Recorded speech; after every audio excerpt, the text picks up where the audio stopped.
Bienvenidos a su programa Séptimo Arte y Algo Más, un programa que busca propiciar un escenario de jóvenes para jóvenes, donde el cine se convierta en un instrumento de conocimiento y de transposición histórica de unas realidades que no pueden ser ocultas a la juventud.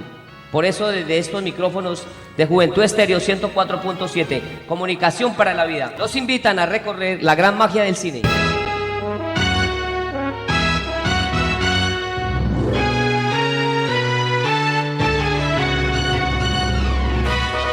Obras maestras, las mejores bandas sonoras y mucho más. Aquí en Séptimo Arte y Algo Más. La historia del cine. El país atravesaba una de sus peores crisis.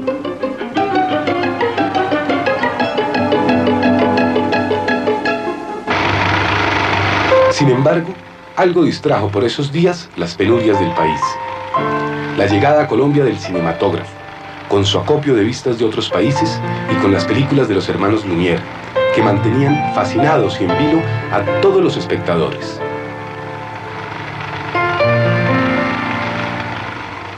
Esta película de los hermanos Lumière se estrenó en Medellín en 1899.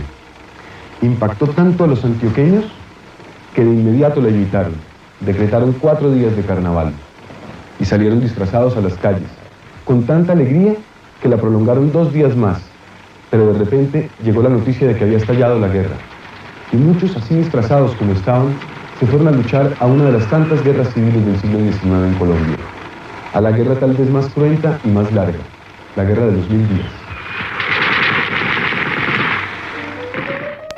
La primera alusión que hay sobre la llegada del cine a Colombia data del 13 de abril de 1897, cuando uno de los camarógrafos Lumière que repartieron por todo el mundo, concretamente el francés Gabriel Baire, quien era farmacéutico y decidió alistarse literalmente en las huestes de los señores Lumière como filmador, en su gran recorrido por toda la costa caribe, empezando por México, desembarca en Colón, Panamá, que en ese momento era parte de la República Colombiana.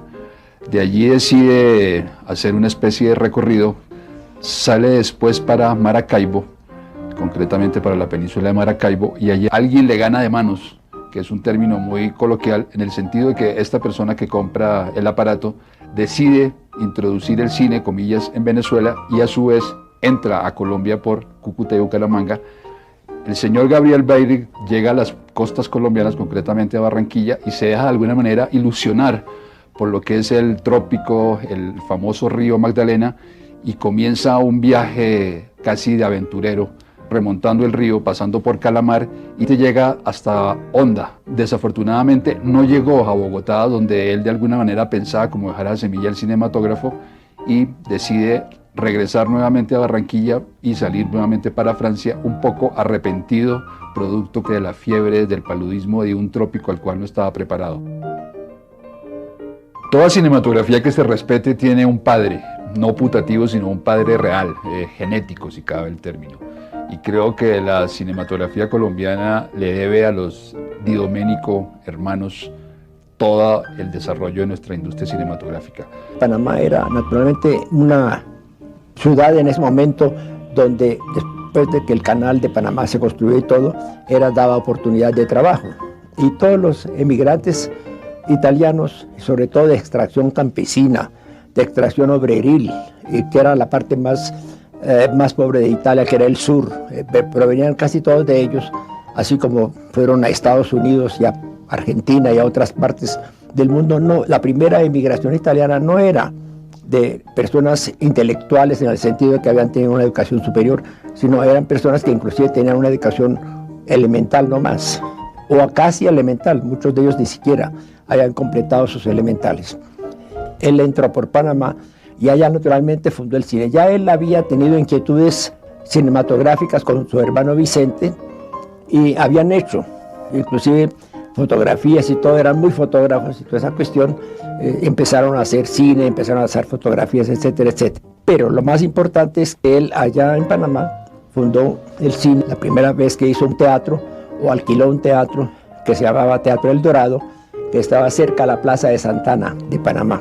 Mandó a mi tío Vicente a Bogotá para estudiar la posibilidad de abrir allá el negocio. Tuvo muy buena acogida, Inmediatamente se hizo a muchos amigos, se regresó a Panamá y le dijo que Bogotá era una plaza extraordinaria para poder trabajar, y papá entonces se vino para Bogotá y nos trajo a todos los hijos. Empezaron como pioneros, siguieron como exhibidores trayendo a las famosas divas italianas de comienzos del 20 y recorrieron como grandes trashumantes con su maquinita de producir imágenes y sensaciones todo el mundo. Llegaron afortunadamente a Panamá, que era un centro importante de acopio. Remontan como hizo el pionero Gabriel Baire produciendo tomavistas para los Lumière por el río Magdalena, y paradójicamente el río Magdalena también se convirtió como un excelente cómplice de los Di Domenico, en el sentido que iban dejando como su especie de semilla a medida que iban remontando el río. Cuando empezó el cine, llamó a todos sus familiares, sus primos hermanos, que eran Donato Di Domenico y Juan Di Domenico Mazzoli, uno en Cali, otro en Medellín, los cuñados, los hermanos de mi mamá, uno José Di Ruggero y el otro Herminio Di Ruggero, el más pequeño, y mi tío Vicente, hermano de él. El único que yo conocí fue a Donato, que estuvo aquí en Cali y en los años 20 fue de los fundadores de la Cámara de Comercio de Cali y presidente de la Cámara mucho tiempo, y pensó con otros socios que quizá se podía hacer cine en Colombia, y por eso se metieron en esa aventura. Nosotros fuimos los primeros que hicimos película aquí. Los italianos de la máquina, Francesco y Vincenzo Di Domenico, tomaron caminos más atrevidos y rodaron historias de ficción, como Una notabilidad rural, La hija del Tequendama, Nobles corazones, Ricaurte en San Mateo, Fiestas del Corpus y de San Antonio. Y más importante todavía, que yo recuerdo muy bien, eran los noticieros que hacía mi papá. Por ejemplo, en un Corpus Christi, cuando había la procesión en la carrera séptima, papá desde el balcón filmaba toda la procesión, y como en esa época Bogotá era tan pequeñita que todo el mundo se conocía, todo el mundo sabía que fulana de tal, la comadre y todo eran perfectas, entonces filmaba toda la procesión, y eso era, digamos, por la mañana, al mediodía. Por la noche, en la función de la noche, se pasaba el noticiero. ¿Cómo se hacía? Mi papá llevaba el rollo, ese rollo lo desarrollaban, secaba las películas en unos tambores que eran como si fuera de listones redondos y todo, o sea, ahí se secaba la película hasta cuando se secaba y toda la tenían lista para proyectar. Era una hazaña en esa época de poder hacer noticiero al mediodía, y que por la noche, cuando iban al teatro, se veía, mira, fulanita de tal, mire, yo estoy allá, mire, yo estoy aquí, allá. Entre función y función, los Di Domenico continuaban su anhelado sueño de afianzar en Colombia una gran industria cinematográfica. Comenzaron a dar los primeros pasos con Imágenes de Actualidad, un noticiero callejero que recogía los sucesos diarios y que ellos en las noches depuraban para en la tarde siguiente proyectarlo antes de los largometrajes.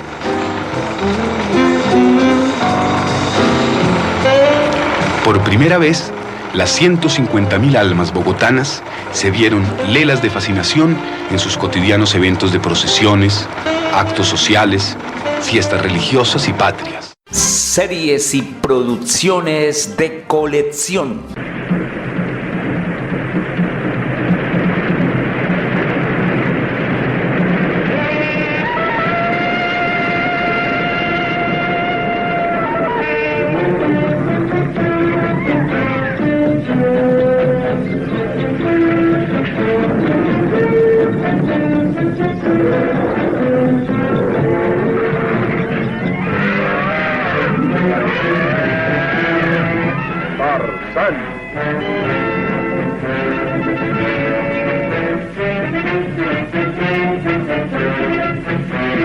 Protagonista, Ron Ellie.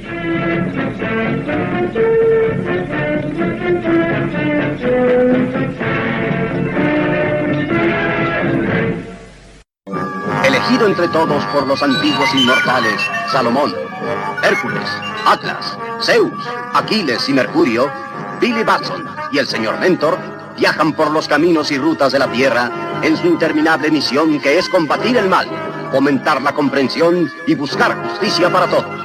Dotado de poderes extraordinarios que le han sido concedidos por los sabios inmortales, concentrados en una sola palabra: ¡Shazam!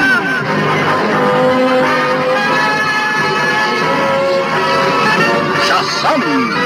Con solo pronunciarla se convierte inmediatamente en el campeón de la verdad y la justicia, el Capitán Maravilla.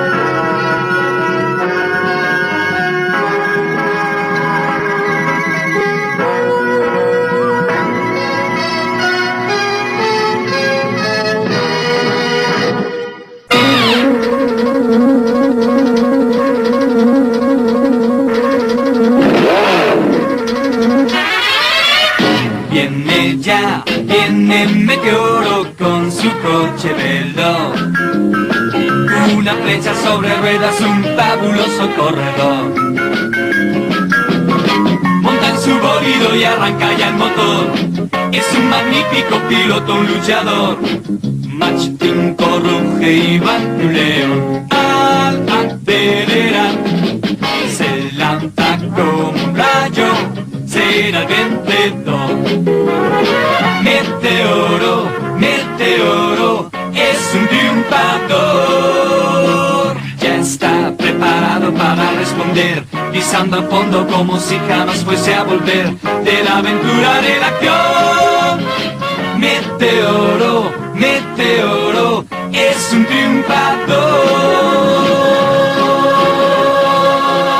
Séptimo arte y algo más te recomienda. Quédate en casa.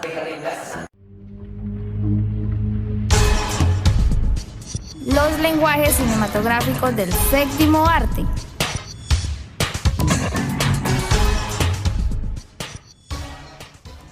¿Qué se necesita para hacer una película? Simple, un equipo de trabajo. Las películas son escritas por el guionista, fotografiadas por el cinefotógrafo, dirigidas por el director. Un gran número de especialistas de distintas disciplinas se encargan de realizar la tarea específica que se les encomienda. Sin embargo, hay un puesto dentro de esta industria que se encarga de llevar en sus hombros cualquier película y asegurar que todos estos especialistas cumplan con su trabajo. Es una figura que maquina desde las sombras, pero que todos los involucrados conocen. Es el encargado de que la obra cinematográfica dé el salto del terreno de los sueños a la realidad. Esa persona es el productor. Es cierto, hay otros oficios que son más populares, como el del director o el cinefotógrafo, pero ninguno de ellos podría hacer nada sin la esencial ayuda del productor. Él es, quizás, la persona más importante dentro de la historia del cine. ¿Por qué? Para entender esto, se necesita saber primero qué es un productor. La figura del productor nace como consecuencia del aumento de trabajo al momento de realizar una película. Las películas comenzaron a ser más y más complejas conforme el cine evolucionaba, y mientras el director se concentraba en realizar la película, una persona tuvo que hacerse cargo de gestionar aquellas solicitudes y requerimientos que se necesitaban para lograrlo. Esa persona se convirtió en el productor, la figura a cargo de atender la demanda de recursos de una película. Su trabajo se convertiría en el centro de mando de todos los departamentos del cine, desde el director que pide realizar un dolly, el fotógrafo que pide un lente en específico, hasta el diseñador de producción que pide determinados materiales para lograr la estética del film. El productor se encarga de analizar todas las demandas y traducirlas en costos. Se encarga de gestionar los recursos de tal manera que estos alcancen a cubrir las necesidades de la película. Es quien emplea a la mayoría de los involucrados en una cinta, pues al ser la bifurcación de los recursos, le es necesario saber a dónde va cada cosa, y con ello, saber a quiénes se les delegan las responsabilidades. El productor es el gran capataz encargado de hacer que las películas existan. Sin embargo, existe el malentendido de que el productor es aquel que solo aporta dinero para hacer la película. También se cree que es el que consigue las cosas. Creer esto es reducir a nada la difícil tarea de producir. Un productor elabora la carpeta de producción, busca financiamiento, gestiona los permisos de filmación, elabora la estrategia de marketing de una película, es responsable legal de la misma, es quien trabaja con y para el filme mucho tiempo después de que todos terminaron su parte, mucho después inclusive que el director. Todo esto puede sonar bastante administrativo y hasta poco creativo. Lo cierto es que los productores no solo se dedican a administrar los recursos que una producción tendrá, también son quienes entienden a la perfección el concepto que el director tiene. El productor es un aliado creativo que entiende de montaje, de fotografía, de guión, sonido y no solo de la parte técnica. Es indispensable que un productor sepa las bases artísticas de cada oficio. Es quien carga la brújula en caso de que los realizadores pierdan el norte. Sin ellos, simplemente las películas no existirían, pues son los que gestan la película desde el inicio hasta el final. Si ellos son las madres, entonces las películas son sus hijos. Larga vida a los productores. El puesto de productor es uno de los más misteriosos y complicados de entender. Lograr crear una película de principio a fin es una empresa sumamente difícil. Porque el cine es la mejor opción para compartir.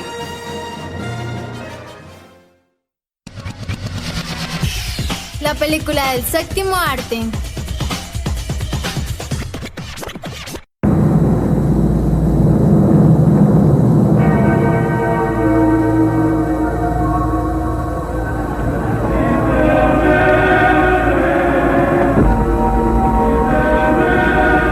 En una época de fe rígida y de dudas inquietas,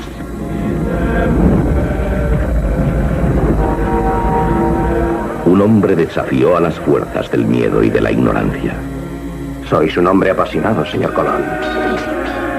Llevado por un instinto de destino y ambición, cruzó el mar de las tinieblas en busca de honores,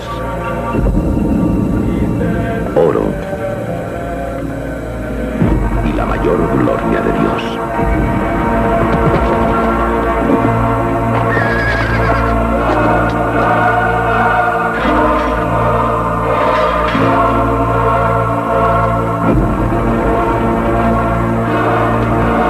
Sigourney Weaver, Armand Assante, Fernando Rey y Gerard Depardieu como Colón. La extraordinaria historia del descubrimiento de un nuevo mundo.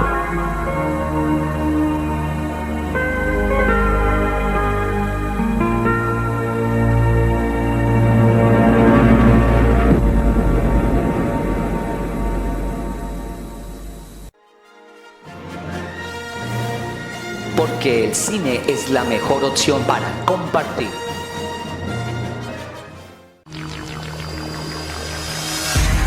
La banda sonora del séptimo arte.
Juventud Estéreo, tu emisora que se siente. Escuchábamos el tráiler y la banda sonora de la película 1492, La Conquista del Paraíso, una película producida en 1992, una duración de 155 minutos, producida por el Reino Unido y dirigida por Ridley Scott, interpretada por Gerard Depardieu, Armand Assad, Sigourney Weaver, Lauren Dean, entre otros. Está enmarcada en el género de la aventura, el drama, el histórico, la conquista de América, siglo XVI, basado en hechos reales, cine épico. Sinopsis: finales del siglo XV.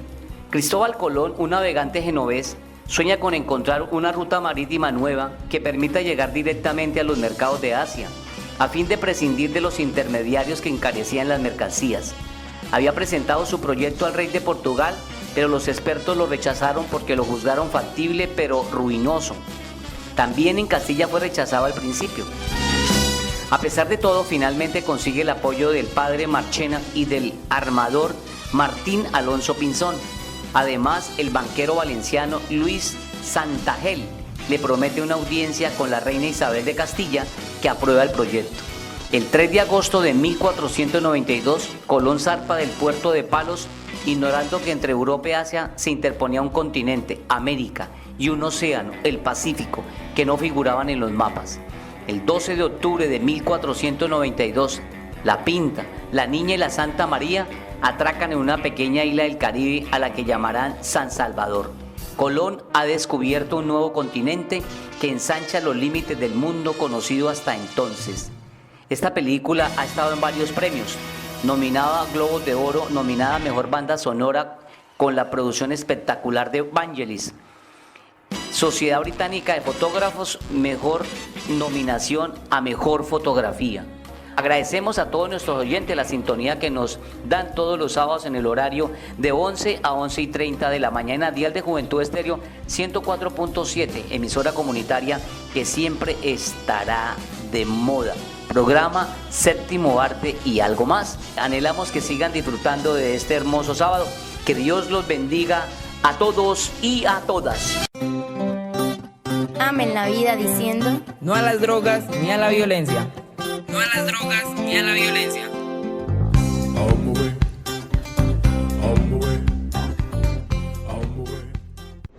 Todos los días, acompáñate con la radio comunitaria. Con la radio comunitaria. Juventud Estéreo. Juventud Estéreo.